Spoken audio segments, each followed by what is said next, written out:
जिला अररिया के प्रशासन डीएम एसडीएम और फायर डिवीजन के इंतजामिया उन्होंने उसको सुना और मुझे उम्मीद है कि आज भी आपको मेमोरेंडम पेश करेंगे। इंशाअल्लाह इस पर अमल होगा और ये पहुंचेगा।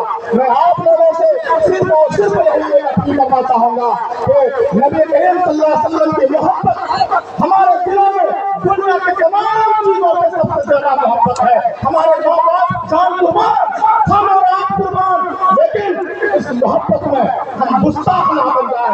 इस मोहब्बत में हम जिंदगी आए के खिलाफ कोई नहीं कर रहा है, बल्कि हम वो काम करें जो हमें और आपको चाहिए और जिसके हम पैरोकार हैं। मेरे दोस्तों, उस गुस्ताख ने जो सजा किया है, इंशाअल्लाह हम लोग उम्मीद करते हैं कि उसको वो सजा दिलाएंगे और हमारे अकाबरीन, हमारे लोग उसको मौजूद है, कर रहे हैं। आप लोग इंशाअल्लाह इसी के साथ करेंगे और नबी करीम सल्लल्लाहु अलैहि वसल्लम की सुन्नत पर अमल करने की कोशिश करेंगे। वक्त कम है, इन बातों को मैं अपनी बात को खत्म करता हूँ। वाक़िअ अल्हम्दुलिल्लाह रब्बिल आलमीन। अब मैं हमारे दरमियान जनाब आशीष रंजन साहब, श्री आशीष रंजन साहब मौजूद हैं। मैं उनसे निवेदन करता हूँ कि वो भी आए।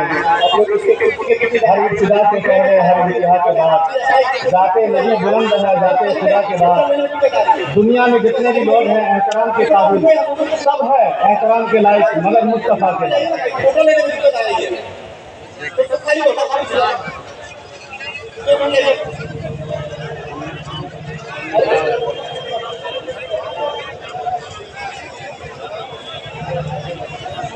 आप सभी को सलाम, नमस्कार। मेरा नाम आशीष रंजन है और आप लोगों का शुक्रिया कि आपने मुझे यहाँ पे बुलाया है। मैं सबसे पहले तो एकजुटता व्यक्त करना चाहता हूँ। मेरी समझदारी में हम इसलिए यहाँ जुटे हैं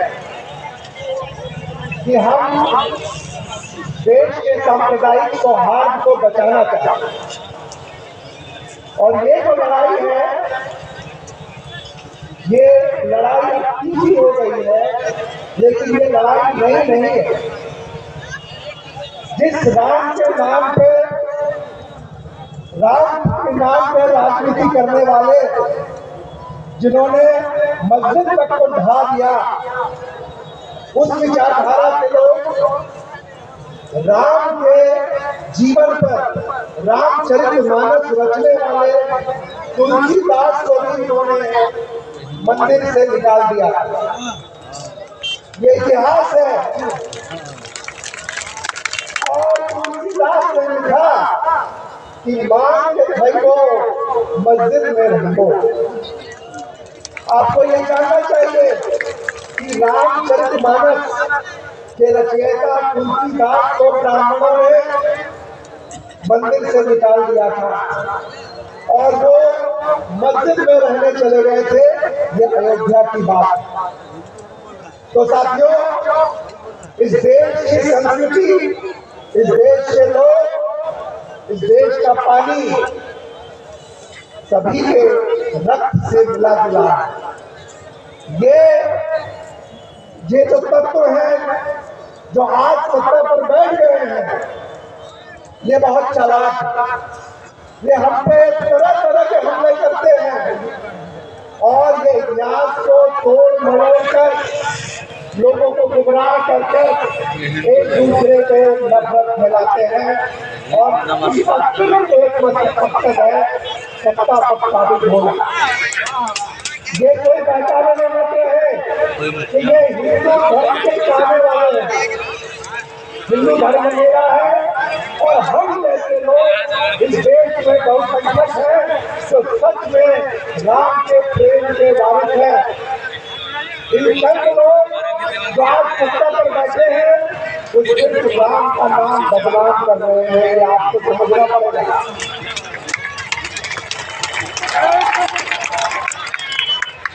और इसलिए आपको मालूम होगा 1948 में दुनिया के सबसे मशहूर हिंदू, आज तक के दुनिया के सबसे मशहूर हिंदू, जिनके नाम पे हर बड़े शहर में या तो सड़क है, या तो कॉलेज है, यूनिवर्सिटी है, या तो उनकी प्रतिमा लगी हुई है और आज भी लोकतंत्र की बात करता है, अहिंसा की बात करता है, तो उसी महान आत्मा की बात करता है।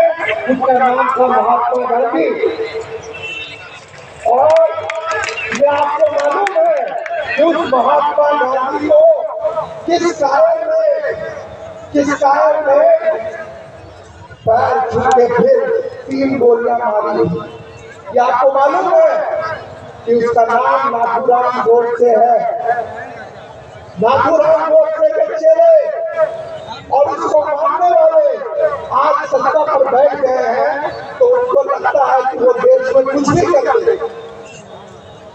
उनको यही भ्रम है कि वो 50 साल तक राज करेंगे और गंगा जगती तहजीब वाले हिंदुस्तान की चरित्र को पूरी तरह से बदल देंगे। और इसके लिए वो इस पर काम भी कर रहे हैं। नबी के खिलाफ बोलने वाले तथा कथित स्वामी, इनको तो स्वामी बोलना ही नहीं चाहिए। इसलिए मैं आपसे निवेदन करूंगा कि जब भी आप ऐसे बच्चों का नाम ले, कृपया स्वामी इनको पैसा देके एक खास राजनीतिक एजेंडे के तहत इनसे बुलवाया जाता है। और आज विरोध सिर्फ उनका नहीं कर रहे हैं, बल्कि प्रशासन का कर रहे हैं कि ऐसे लोग जो बार-बार भड़काऊ भाषण देते हैं। अररिया में भी एक जनाब आप ही भड़काऊ भाषण देके चले गए। ऐसे लोग जो देश के इस सामाजिक समरसता को बिगाड़ने में चले हैं, प्रशासन उस पर कुछ नहीं करती। और जो नहीं करती ये भी आपको समझना पड़ेगा, क्योंकि प्रशासन उन्हीं लोगों के हाथ में है जो लोग चाहते हैं कि हम भगवान के नाम पे, धर्म के नाम पे राजनीति करके सत्ता पर काबिज हो। और ये किसके लिए काबिज है? यह आपके लिए, हमारे लिए, या अररिया में रहने वाले बहुसंख्यक हिंदुओं के लिए, या हिंदुस्तान में रहने वाले बहुसंख्यक हिंदुओं के लिए राजनीति हो रही है? जवाब अब जाइए अस्पताल में ढूंढ जाइए, इसका जवाब अब जाके स्कूल में ढूंढ जाइए कि वहाँ उन्होंने क्या किया। इसलिए हमें सब एक रहना पड़ेगा और एक रहकर एक दूसरे से मिलकर, एक दूसरे से घर जाकर, एक दूसरे के त्योहार में शरीक होकर, एक दूसरे के दुख दर्द बांटकर हमें इसका प्रतिष्ठा करना।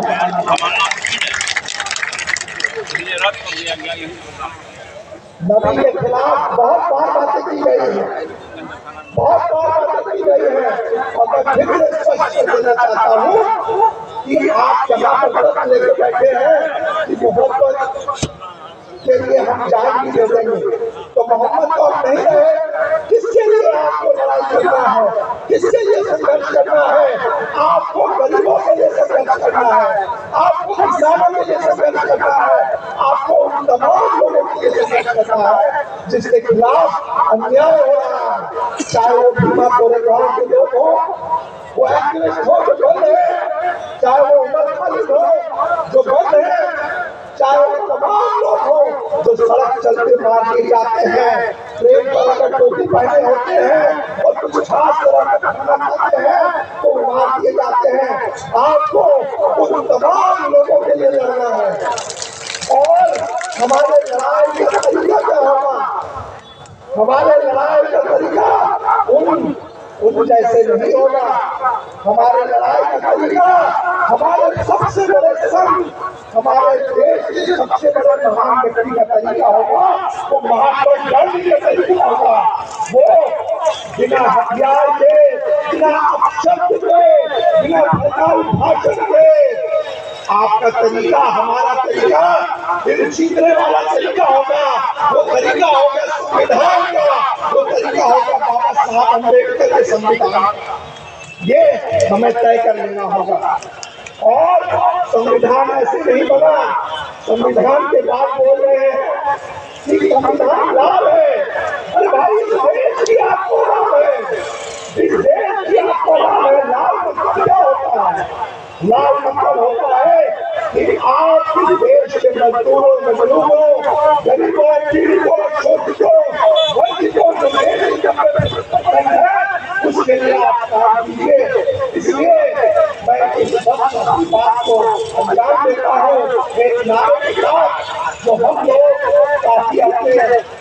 जुलूस में हम अपनी सभाओं में लगाते हैं तो नारा है हम सब एक हैं।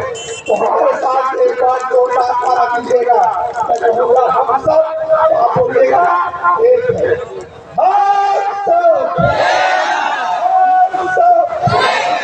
और एक बार और मैं बोल दूं कि ये लड़ाई रोटी की भी है, क्योंकि वो हमें दूसरी तरफ ले जाना चाहते हैं और बगल से हमारा निवाला छीन लेना चाहते हैं। इसलिए मैं एक और नारा दूंगा, वो नारा है कमाने वाला, तो आप बोलिएगा खाएगा, लूटने वाला आप बोलिएगा जाएगा, और नया जमाना वो बोलूंगा तो आप बोलिएगा आएगा। तो लूटने वाला, लूटने वाला, लूटने वाला, लूटने वाला, नया जमाना, नया जमाना कौन लाएगा, कौन लाएगा, कौन लाएगा।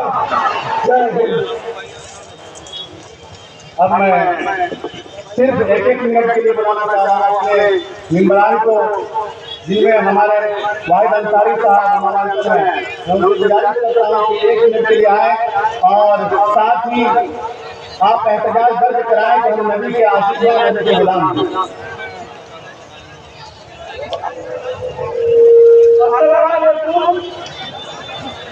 आप सभी का खैर मकदम करते हैं कि इसका कबला फारूकी के मैदान में आप सीमांचल अधिकार मन के तरफ से बनाया गया है, इसके लिए आप लोग का शुक्रिया अदा करते हैं। अभी आप लोग को पता ही होगा कि इससे पहले 26 तारीख का प्रोग्राम था और किसी कारण 26 का डेट 9 तारीख को हुआ। तो सामने सब आप